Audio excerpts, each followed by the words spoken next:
علامہ یوسف al Qaradawi کا نام محتاج تعارف نہیں ہے۔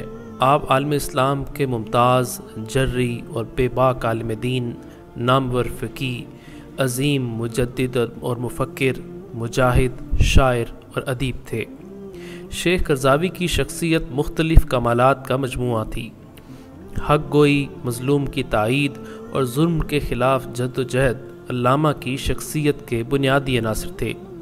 علامہ قرضاوی نے جہاں قرآن و سنت کی خدمت کے لیے خود کو لگایا، علم و فکر کے چراغ روشن کیے، فقہ و اجتہاد کے میدان میں امت کی خدمت کی، وہیں انہوں نے عالم اسلام کے مختلف مسائل میں بے باکی کے ساتھ اظہار خیال بھی کیا۔ علامہ قرضاوی نے اپنی پوری زندگی علم کی خدمت، اسلام کی سربلندی کے لیے جدوجہد میں صرف کی۔ ان کی کوششوں کا دائرہ بہت وسیع اور مختلف میدانوں میں پھیلا ہوا ہے۔ علامہ کی علمی اور ملی کاموں کا ایک حصہ امت کے مسائل میں رہنمائی اور عالم اسلام کے متعدد مسائل میں ان کے اجتہادی اور مجاہدانہ کردار سے متعلق ہے۔ آپ کا تعلق مصر سے ہے، لیکن گزشتہ 4 دہائیوں سے آپ قطر میں قیام پذیر تھے۔ 100 سے زائد مارکۃ الآراء کتابوں کے مصنف تھے۔ اکثر کتابوں کے ترجمے دنیا کی مختلف زبانوں میں بھی شائع ہو چکے ہیں۔ آپ کی زکوٰۃ، اسلامی قوانین کی تشریح اور اسلامی نظام کے نفاذ سے متعلق کتابوں نے عالمی شہرت حاصل کی اور اسلامی جدوجہد کرنے والوں کے لیے مشعل راہ ثابت ہوئیں۔ آپ کے دروس اور خطبات کی ویڈیوز کی تعداد ہزاروں میں ہے۔ آپ کے محبین کا ایک بڑا حلقہ ہے جو عرب ممالک سے لے کر یورپ، امریکہ اور برصغیر تک پھیلا ہوا ہے۔ آپ کو دنیا بھر میں مجتہد، مجدد اور مفکر کی حیثیت سے جانا جاتا ہے۔ مجموعی طور پر اس وقت عالم اسلام میں سب سے بڑے اسلامی اسکالر، فقیہ اور عالم دین کی آپ کو حیثیت حاصل تھی۔ علامہ یوسف قرضاوی 9 ستمبر 1926 کو مصر میں پیدا ہوئے۔ آپ کے والد شاعر اور سیاسی رہنما تھے۔ خاندان والے انہیں دکاندار یا بڑئی بننے کو کہتے تھے، تاہم وہ اس دوران قرآن مجید حفظ کرتے رہے۔ 9 برس کی عمر میں حفظ مکمل کیا۔ اس کے بعد انہوں نے جامعۃ الازہر مصر میں تعلیم حاصل کی اور علوم اسلامیہ میں خصوصی مہارت حاصل کی۔ یوسف القرضاوی اخوان المسلمون کے بانی حسن البنا کے عقیدت مندوں میں سے تھے۔ اخوان المسلمون کے ساتھ تعلق اور ان کی بعض تصانیف کی وجہ سے انہیں کئی بار جیل بھی جانا پڑا۔ آپ مصر کی وزارت برائے مذہبی امور میں بھی کام کرتے رہے۔ 1961 میں آپ نے مصر کو الوداع کہہ کر قطر کا رخ کیا، جہاں مختلف یونیورسٹیز میں تدریسی خدمات سر انجام دیتے رہے۔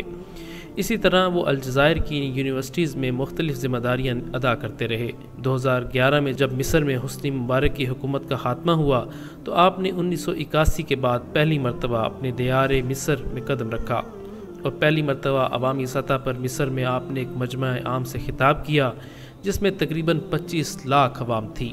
جمعے کی نماز بھی آپ نے پڑھائی اور حسنی مبارک کے خلاف احتجاج کا خیر مقدم کیا۔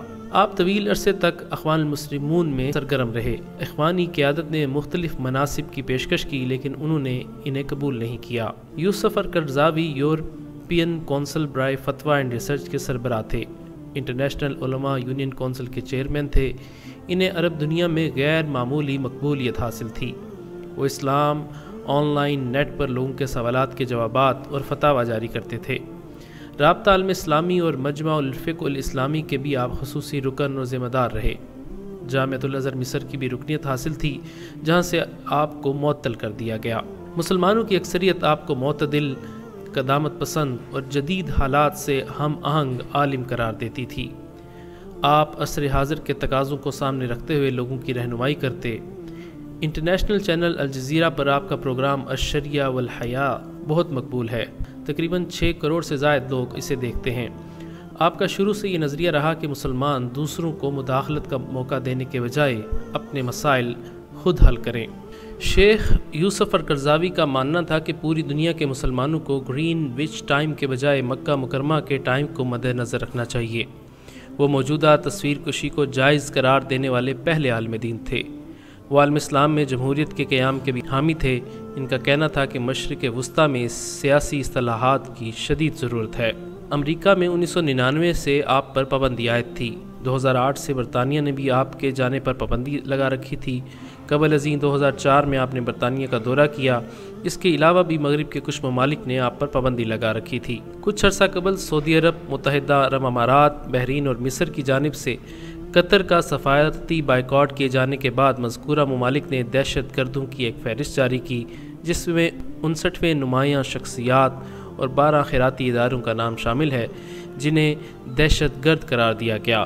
ان میں علامہ یوسف قرضاوی کا نام بھی شامل تھا۔ اسلام کی نشر و اشاعت اور دینی علوم کی خدمت کی بنیاد پر آپ کو 10 اعلیٰ ترین ایوارڈ مل چکے ہیں، جن میں سعودی عرب کا شاہ فیصل عالمی ایوارڈ، دبئی انٹرنیشنل ہولی قرآن ایوارڈ، سلطان حسن البنا ایوارڈ سر فہرست ہیں۔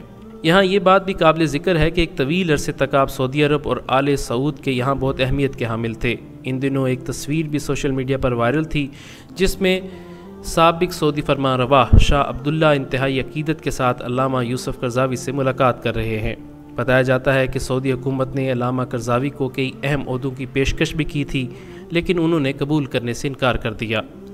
علامہ یوسف قرضاوی علالت کے بعد پیر 26 ستمبر 2022 کو 96 سال کی عمر میں انتقال کر گئے۔